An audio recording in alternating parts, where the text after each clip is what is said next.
TAFTA, le fameux traité transatlantique. Je suis heureux de confirmer à l'ensemble de nos collègues ici présents que les documents portant compte rendu des 10 premiers rounds de négociation du traité transatlantique sont disponibles et consultables par les parlementaires français. Néanmoins, ils le sont dans des conditions tout à fait spéciales. Dans un des services du Premier ministre, dans une salle fermée, en étant escorté par un fonctionnaire de Matignon qui sert de surveillant, en prenant soin de déposer son téléphone portable à l'entrée pour ne pas s'en servir en consultant le document, qui par ailleurs est en anglais, et avec des sanctions pénales à la clé pour tout parlementaire qui divulguerait des informations qu'il a recueillies en consultant ces documents.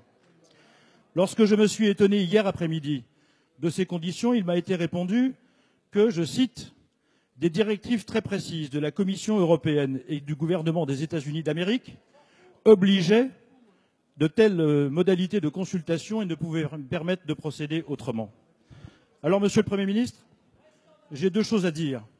La première, c'est que, avec tout le respect que nous avons ici pour la Commission européenne et pour le gouvernement américain, ils n'ont pas, ni l'un ni l'autre, à donner des consignes de consultation aux membres du Parlement français. Et la consultation de ces documents doit se faire librement, dans l'espace public et sans aucune espèce de limite. Ma deuxième question, elle est simple. Quand, Monsieur le Premier ministre, allez-vous inscrire, comme nous vous l'avons demandé, un bilan étape des négociations du traité transatlantique? Quand allez-vous porter dans l'espace public tous ces sujets qui concernent la vie quotidienne des Français et pas des affaires de technocrates à Bruxelles ou ailleurs? Quand allons-nous faire de ce traité un enjeu politique et plus un enjeu de spécialistes? Le Parlement l'attend et les Français l'attendent.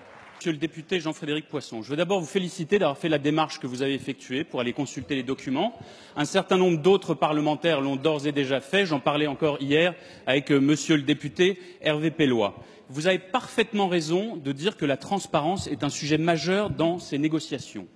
Et nous préférons d'ailleurs vous savoir, dans les locaux de l'administration française, faire de la transparence que dans le bureau de monsieur El Assad en train de faire je ne sais quelle diplomatie parallèle. Sur le fond, parce que le sujet est sérieux. S'il vous plaît, le lendemain on en revient au sujet. Allez. J'ai fait de la transparence le cœur de ce sujet.